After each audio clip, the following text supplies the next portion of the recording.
All right, meanwhile, White House National Security spokesperson John Kirby issuing a warning to China about its growing aggression yesterday.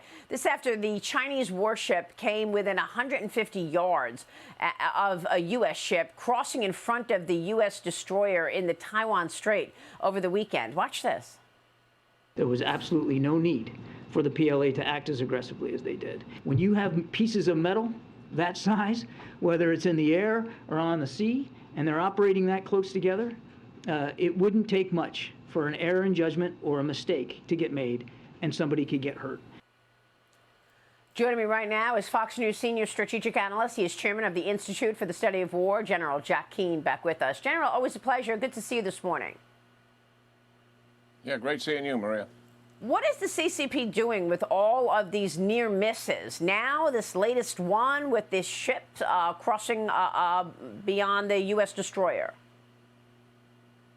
Yeah, what's happened is, first of all, these intercepts, took place during the conference in Singapore, where most of the nations in that region gather once a year to discuss economic and security issues. And the fact is that the United States, in concert with our allies, have been doing a lot more exercises in the region, in the Taiwan Straits and the South China Sea. So I think as the PRC pushes back on our allies in the region on a normal basis, certainly Taiwan is the focus of that, but the other countries are included as well. While this conference is going on, they wanted to push back on the United States and demonstrate to our allies and partners that the PRC is not going to put up with the United States' continued presence in the Pacific region. What the PRC wants is the United States to dramatically reduce their presence in the region and eventually to have no presence of any consequence whatsoever, so that the PRC can dominate and control the region. That is their strategic objective. And this intimidation and coercion is designed to wear us down, to sort of break our will. But we're not going to stop sailing and we're not going to stop flying. That's a fact. If anything, as I indicated, we're increasing all of it. Yeah. Well, I mean, I'm glad you said, ships as well as flying, because this is just a few weeks after another near miss in the sky. Obviously, the CCP is sending that message: keep away from Taiwan, get out of our business. What should the United States be doing other than just continuing to do what it's doing? I mean, all of these provocations in the water, in the air, the surveillance balloon, the police stations. Clearly, Beijing doesn't care what the U.S. says about any of this.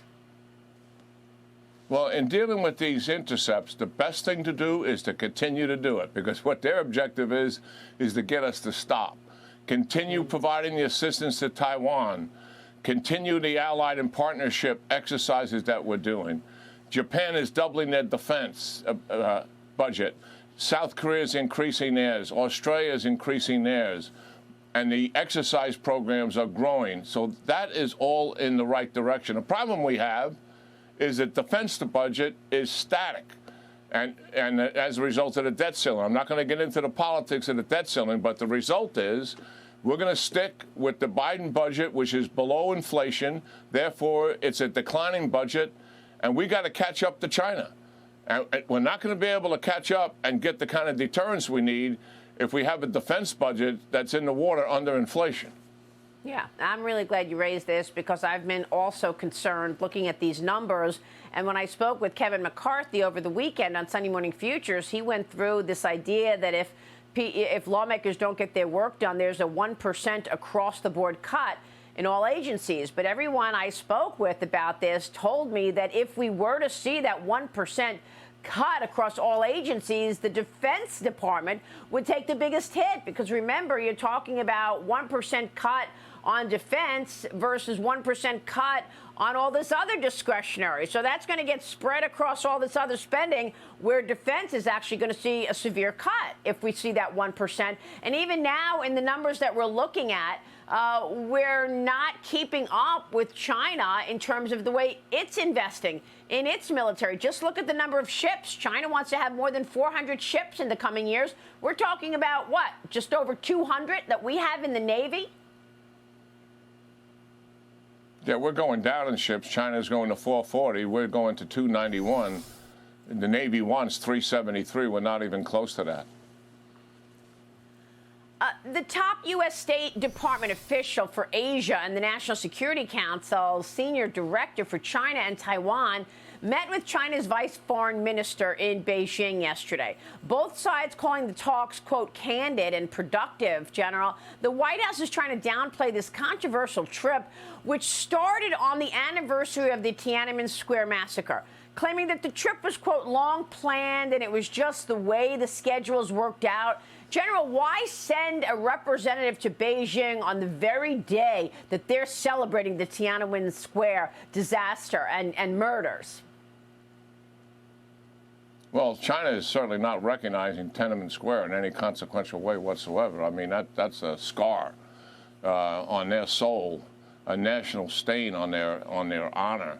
I don't have any problem with these officials going to China to talk to them and hopefully being firm with them about these recent intercepts that have taken place and the pattern of their aggression that has taken place over these last 2 months. I think that's where we are. Maria, I got to tell you, the counteroffensive in Ukraine has begun, and that is big news, all right?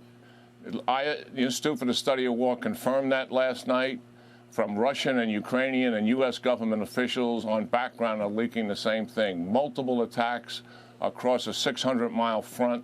For our audience to understand, 600 miles, that's like New York City to Charlotte. That's how much terrain is out there being defended by the Russians.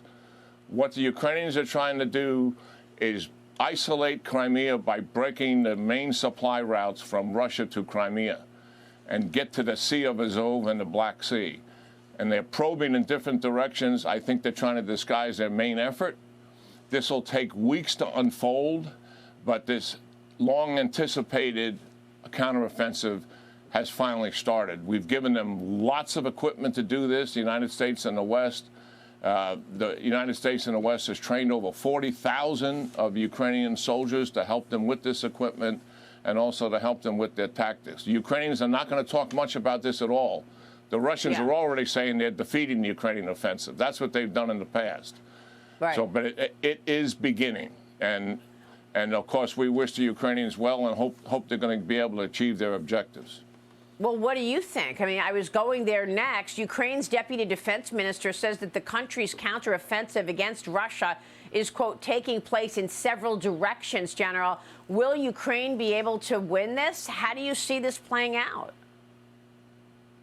Yeah, I think they're going to be able to take some decisive territory from the Russians. Certainly the Russians have been preparing these defenses, these so-called trench lines that people are familiar with. But the Ukrainians have something that the Russians don't have, and that's will. The will to fight for their country, and if necessary, the will to die for their country. And that has been proven time and time again. The Ukrainians have been able to defeat every type of organization the Russians have, whether it's parachute infantry, naval infantry, their tank guards, combined arms units, their artillery. They beat them time and time again. I think they have a huge opportunity here to liberate a lot of territory and free their people from the stranglehold that the Russians have on those people. It's not just about the ground. It's about the people themselves. And that's what's motivating the Ukrainians. Yeah, amazing. General, real quick, how long do you expect this counteroffensive to take place? It'll take weeks. The Hershon counteroffensive took somewhere in the neighborhood 6 to 7 weeks. And I think this will take, we don't know for sure, to be frank about it, Maria, but that's our estimate looking at it. This is tough fighting. But if they're able to break through in a couple of places and really get to the Russians' rear, it's possible it could go faster, but we'll see. The Russians are going to fight. Okay. Putin has more people than the Ukrainians have, and he's counting on the fact that while the quality of the Ukrainians may be better, the numbers that Putin's have is in his favor. I'm betting on the Ukrainians. We'll be watching. Yeah, we'll keep a spotlight on it, General.